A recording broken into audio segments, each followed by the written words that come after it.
5 kg ಅಕ್ಕಿ ಹಣವನ್ನು ಕೂಡ ಕೊಡ್ತಾ ಇಲ್ಲ. ಮೊನ್ನೆ ಪ್ರಹ್ಲಾದ್ ಜೋಶಿ ಅವರು ಹೇಳಿದ್ದಾರೆ, ಕೇಂದ್ರದ ನಮ್ಮ ಸಚಿವರು ಏನ್ ಹೇಳಿದ್ದಾರೆ ಪ್ರಹ್ಲಾದ್ ಜೋಶಿ ಅವರು, ಕೇಂದ್ರ ಸರ್ಕಾರ ಅಕ್ಕಿಯನ್ನ ಕೆಜಿಗೆ ಕನಿಷ್ಠ ಬೆಲೆಗೆ 22 ರೂಪಾಯಿ 50 ಪೈಸಕ್ಕೆ ನಾವು ಕೊಡೋದಕ್ಕೆ ತಯಾರಿದ್ದೇವೆ. ಆದ್ರೆ ರಾಜ್ಯ ಸರ್ಕಾರ ತಯಾರಿಲ್ಲ. ಕಾರಣ ಅದಕ್ಕೆ ಹೊಂದಿಸೋದಕ್ಕೆ ಹಣ ಇಲ್ಲ ರಾಜ್ಯ ಸರ್ಕಾರಕ್ಕೆ. ಹಾಗಾಗಿ ಈ ರಾಜ್ಯ ಸರ್ಕಾರಕ್ಕೆ ಮಾನ್ಯ ಮುಖ್ಯಮಂತ್ರಿಗಳಿಗೆ ತಾವು ಕೊಟ್ಟಂತ ಭರವಸೆಗಳನ್ನ ಗ್ಯಾರಂಟಿಗಳನ್ನು ಕೂಡ ಈಡೇರಿಸೋದಕ್ಕೆ ಸಾಧ್ಯ ಆಗ್ತಾ ಇಲ್ಲ. ರಾಜ್ಯದ ಹಣಕಾಸಿನ ಪರಿಸ್ಥಿತಿ ಅಧೋಗತಿಗೆ ಬಂದು ತಲುಪಿದೆ. ಹಿಂದೆ ಯಾವುದೇ ಸರ್ಕಾರದಲ್ಲಿ ಸರ್ಕಾರಿ ನೌಕರಿಗೆ ಸಂಬಳವನ್ನು ಕೊಡೋದಕ್ಕೆ ಸಾಧ್ಯ ಆಗದೆ ಇರತಕ್ಕಂತ ಒಂದು ಪರಿಸ್ಥಿತಿ ನಿರ್ಮಾಣ ಆಗಿದೆ ಅಂತ ಹೇಳಿದ್ರೆ, ಇಂದಿನ ಸಚಿವರು ಹೇಳಿದ ಹಾಗೆ ನೀರಾವರಿ ಇಲಾಖೆ ಇರ್ಬೋದು, PWD ಇರ್ಬೋದು, ವಿದ್ಯುತ್ ಬಿಲ್ ಅನ್ನು ಕೂಡ ಕಟ್ಟೋದಕ್ಕೆ ಸಾಧ್ಯ ಆಗದೆ ಇರತಕ್ಕಂತ ಪರಿಸ್ಥಿತಿ ನಿರ್ಮಾಣ ಆಗಿದೆ ಅಂತ ಹೇಳಿದ್ರೆ, ರಾಜ್ಯದ ರಸ್ತೆ ಸಾರಿಗೆ ಇಲಾಖೆ ಸ್ನೇಹಿತರೆ 7,000 ಕೋಟಿ ರೂಪಾಯಿ ಇವತ್ತು ಪೆಂಡಿಂಗ್ ಇದೆ. ರಾಜ್ಯ ಸರ್ಕಾರ ಕಟ್ಟಬೇಕಾಗಿದೆ. ತನ್ನ ಶಕ್ತಿ ಯೋಜನೆ ಏನಿದೆ ಆ ಶಕ್ತಿ ಯೋಜನೆಗೆ ಸುಮಾರು 7,000 ಕೋಟಿ ರಾಜ್ಯ ರಸ್ತೆ ಸಾರಿಗೆ ಇಲಾಖೆಗೆ ರಾಜ್ಯ ಸರ್ಕಾರದಿಂದ ಕೊಡಬೇಕಾಗಿದೆ.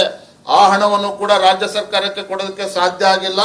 ಇದರ ಪರಿಣಾಮ ಏನಪ್ಪಾ ಅಂತ ಹೇಳಿದ್ರೆ, KSRTC is on the verge of closure.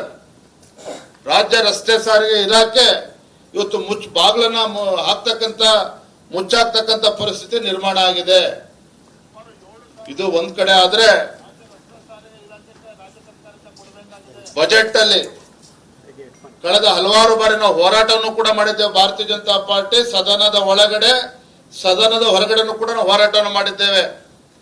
SCP TSP ಹಣ 25-26 ಸಾವಿರ ಕೋಟಿ ಯಾವ ಈ ನಾಡಿನ ಪರಿಶಿಷ್ಟ ಜಾತಿ ಪರಿಶಿಷ್ಟ ಪಂಗಡಗಳ ಸಮುದಾಯದ ಯುವ ಪೀಳಿಗೆ ಅಭಿವೃದ್ಧಿಗೆ ಮೀಸಲಿಡಬೇಕಾಗಿತ್ತು, ಅವರ ಶಿಕ್ಷಣಕ್ಕೆ ಆದ್ಯತೆ ನೀಡಬೇಕಾಗಿತ್ತು, ಆ ಸಮುದಾಯದ ಏಳಿಗೆಗೆ ಆದ್ಯತೆ ನೀಡಬೇಕಾಗಿತ್ತು. ಆ ಹಣವು ಕೂಡ ಗ್ಯಾರಂಟಿಗಳಿಗೆ ಬಳಕೆ ಆಗಿರ್ತಕ್ಕಂಥದ್ದು ಈಗಾಗಲೇ ಹಲವಾರು ಬಾರಿ ಚರ್ಚೆ ಆಗಿದೆ.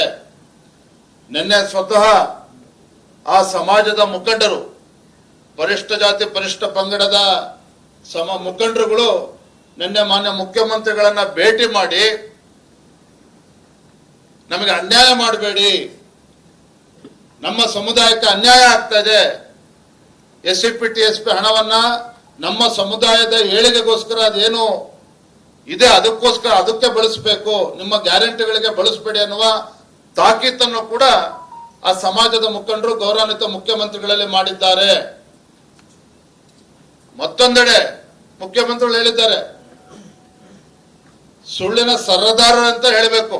ಯಾಕೆ ಅಂತ ಹೇಳಿದ್ರೆ ಏನ್ ಹೇಳಿದ್ದಾರೆ ಮುಖ್ಯಮಂತ್ರಿಗಳು, ಹಿಂದೆ ಕಾಂಗ್ರೆಸ್ ಸರ್ಕಾರ ಇದ್ದಾಗ ಪರಿಶಿಷ್ಟ ಜಾತಿ ಪರಿಶಿಷ್ಟ ಪಂಗಡದವರಿಗೆ ಗೌರ್ಮೆಂಟ್ ಕಾಂಟ್ರಾಕ್ಟ್ಸ್ ಗಳಲ್ಲಿ 1 ಕೋಟಿ ರೂಪಾಯಿ ತನಕ ಅವರಿಗೆ ಅವಕಾಶ ಇತ್ತು. ಅದನ್ನು 2 ಕೋಟಿ ರೂಪಾಯಿಗೆ ಏರಿಸ್ತೇವೆ ಅಂತೇಳಿ ನಿನ್ನೆ ಸಿದ್ದರಾಮಯ್ಯನವರು ಹೇಳ್ತಾ ಇದ್ದಾರೆ, ಮುಖ್ಯಮಂತ್ರಿಗಳು ಹೇಳ್ತಾ ಇದ್ದಾರೆ. ಸ್ವಾಮಿ ಸಿದ್ದರಾಮಯ್ಯನವರೇ, ಯಾರ ಕಿವಿಗೆ ಹೂ ಮುಟ್ಸ್ತಕ್ಕಂಥ ಕೆಲಸ ಮಾಡ್ತಾ ಇದ್ದೀರಿ? ಈ ಸರ್ಕಾರದ ಯೋಗ್ಯತೆಗೆ ಒಂದು ಗುಂಡಿ ಮುಚ್ಚೋದಕ್ಕೆ ಸಾಧ್ಯ ಇಲ್ಲ. ಬೆಂಗಳೂರಿನಲ್ಲಿ ರಾಜ್ಯದಲ್ಲಿ ಅಂಡರ್ ಗ್ರೌಂಡ್ ಟನಲ್ ರೋಡ್ ಬಗ್ಗೆ ಮಾತನಾಡ್ತಾ ಇದ್ದೀರಿ, ಗುಂಡಿ ಮುಚ್ಚೋದಕ್ಕೆ ಒಂದು ಹಣ ಇಲ್ಲ. ಕಾಂಗ್ರೆಸ್ ಸರ್ಕಾರ ಬಂದಾಗಿಂದ ಯಾವುದೇ ಒಂದು ಹೊಸ ಯೋಜನೆ ನೀವು ಘೋಷಣೆ ಮಾಡಿಲ್ಲ. ರಾಜ್ಯದಲ್ಲಿ ಯಾವುದೇ ಒಂದು ಅಭಿವೃದ್ಧಿ ಕೆಲಸ ಕಾರ್ಯಗಳು ಆಗ್ತಾ ಇಲ್ಲ. ಯಾವುದೇ ಶಾಸಕರಿಗೆ ತಮ್ಮ ಕ್ಷೇತ್ರದ ಅಭಿವೃದ್ಧಿಗೋಸ್ಕರ ಅನುದಾನವನ್ನು ನೀವು ಕೊಟ್ಟಿಲ್ಲ.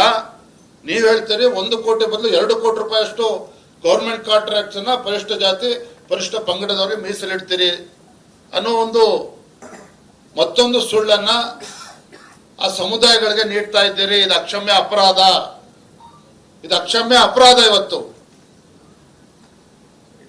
ಮೊನ್ನೆ ನಮ್ಮ ವಿರೋಧ ಪಕ್ಷದ ನಾಯಕರು ಸರಿಯಾಗಿ ಹೇಳಿದ್ದಾರೆ, ಚಲವಾದಿ ನಾರಾಯಣ ಸ್ವಾಮಿ ಅವರು.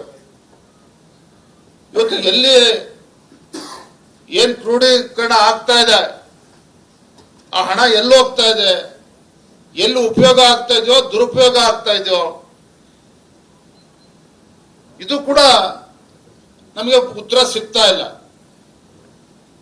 ಹಾಗಾಗಿ ಗೌರವಾನ್ವಿತ ಮುಖ್ಯಮಂತ್ರಿಗಳಲ್ಲಿ ನಾನು ಆಗ್ರಹವನ್ನ ಮಾಡ್ತೇನೆ, ಆಲ್ ಈಸ್ ವೆಲ್ ಈ ನಾಟಕವನ್ನ ಬದಿಗಿಡಿ. ರಾಜ್ಯದ ಆರ್ಥಿಕ ಪರಿಸ್ಥಿತಿಯ ಬಗ್ಗೆ ಒಂದು ಶ್ವೇತಪತ್ರವನ್ನ ಹೊರಡಿಸಬೇಕು. ರಾಜ್ಯದ ಆರ್ಥಿಕ ಪರಿಸ್ಥಿತಿಯ ಬಗ್ಗೆ ಒಂದು ಶ್ವೇತಪತ್ರವನ್ನ ಹೊರಡಿಸಬೇಕು ಅಂತೇಳಿ ಈ ರಾಜ್ಯದ ಮುಖ್ಯಮಂತ್ರಿಗಳನ್ನ ಆಗ್ರಹವನ್ನ ಮಾಡ್ತಾ ಇದ್ದೇನೆ. ನಿಮ್ಮ ಗ್ಯಾರಂಟಿಗಳ ಬಗ್ಗೆ ನಮ್ಮ ವಿರೋಧ ಇಲ್ಲ. It's your duty. ಚುನಾವಣೆ ಸಂದರ್ಭ ನೀವು ಭರವಸೆ ಕೊಟ್ಟಂತೆ ಗ್ಯಾರಂಟಿಗಳು ಅನುಷ್ಠಾನ ಆಗಲೇಬೇಕು. ಆದ್ರೆ ನೀವೇನ್ ಮಾಡ್ತಾ ಇದ್ದೀರಿ? ಪ್ರತಿ ತಿಂಗಳು ಗ್ಯಾರಂಟಿಗಳನ್ನ ಕೊಡ್ತೇವೆ, ಯುವ ನಿಧಿ ಪ್ರತಿ ತಿಂಗಳು ಅಕೌಂಟಿಗೆ ಹಾಕ್ತೇವೆ, ಹೊಸ ಅದಕ್ಕೆ ಕಂಡೀಷನ್ಸ್ ಅನ್ನು ಹಾಕಿದ್ರೆ ಅದು ಒಂದು ಭಾಗ ಆಯ್ತು. ಆದ್ರೆ ಕಳೆದ 6 ತಿಂಗಳಿಂದ 4 ತಿಂಗಳಿಂದ 8 ತಿಂಗಳಿಂದ ಅಕ್ಕಿ ದುಡ್ಡು ಬರ್ತಾ ಇಲ್ಲ, ಗೃಹಲಕ್ಷ್ಮಿನೂ ಕೂಡ ಬರ್ತಾ ಇಲ್ಲ, ಯುವ ನಿಧಿ ಬಗ್ಗೆ ಚಕಾರ ಎತ್ತಾ ಇಲ್ಲ. ಇದ್ರ ನಡುವೆ 16ನೇ ಬಜೆಟ್ ಅನ್ನ ಮಂಡನೆ ಮಾಡೋದಕ್ಕೆ ಹೊರಟಿದ್ದೀರಿ. ಆರ್ಥಿಕ ಪರಿಸ್ಥಿತಿಯ ಬಗ್ಗೆ ರಾಜ್ಯದ ಜನರ ಗಮನಕ್ಕೆ ತರಬೇಕು ಅಂತೇಳಿ ಅವತ್ತು ಆಗ್ರಹವನ್ನ ಮಾಡ್ತಾ ಇದ್ದೇವೆ. ಮತ್ತೊಂದು ತಾವು ಗಮನಿಸಬೇಕು, ಲೋಕಸಭಾ ಚುನಾವಣೆ ಬರ್ತದೆ. ಲೋಕಸಭಾ ಚುನಾವಣೆ ಬಂದು ಮತದಾನ ಆಗ್ತಕ್ಕಂಥ 3 ದಿನ ಮುಂಚಿತವಾಗಿ ಗ್ಯಾರಂಟಿಗಳ ಹಣ ಮನೆ ತಲುಪ್ತದೆ. ಬೈ ಎಲೆಕ್ಷನ್ ಬರ್ತದೆ. ಬೈ ಎಲೆಕ್ಷನ್ ಮತದಾನ ಹೋಗ್ತಕ್ಕಂಥ 3 ದಿನ ಮುಂಚಿತವಾಗಿ ಗೃಹಲಕ್ಷ್ಮಿನೂ ಕೂಡ ತಲುಪ್ತದೆ, ಯೋಜನೆಗಳು ತಲುಪ್ತದೆ. ಈಗಾಗಲೇ 5-6 ತಿಂಗಳಿಂದ ಪೆಂಡಿಂಗ್ ಇದೆ. ಮತ್ತೆ ಮುಂದೆ ಜಿಲ್ಲಾ ಪಂಚಾಯತಿ ತಾಲೂಕ್ ಪಂಚಾಯತ್ ಚುನಾವಣೆ ಯಾವಾಗ ಘೋಷಣೆ ಆಗುತ್ತೆ, ಆ ಜಿಲ್ಲಾ ಪಂಚಾಯತಿ ತಾಲೂಕ್ ಪಂಚಾಯತಿ 2 ದಿನ 3 ದಿನ ಚುನಾವಣೆ ಆಗ್ತದೆ ಮುಂಚಿತವಾಗಿ ನಿಮ್ಮ ಯೋಜನೆಗಳು ತಲುಪ್ತದೆ. ಅರ್ಥ, ಈ ರಾಜ್ಯದ ಜನರನ್ನ ಏನು ಭಿಕ್ಷುಕರು ಅಂತ ಅನ್ಕೊಂಡಿದ್ದಾರೆ ನೀವು? ಈ ರಾಜ್ಯದ ಬಡವರು ರೈತರು ಭಿಕ್ಷುಕರು ಅಂತೇಳಿ ಅನ್ಕೊಂಡಿದ್ದಾರೆ ನೀವು?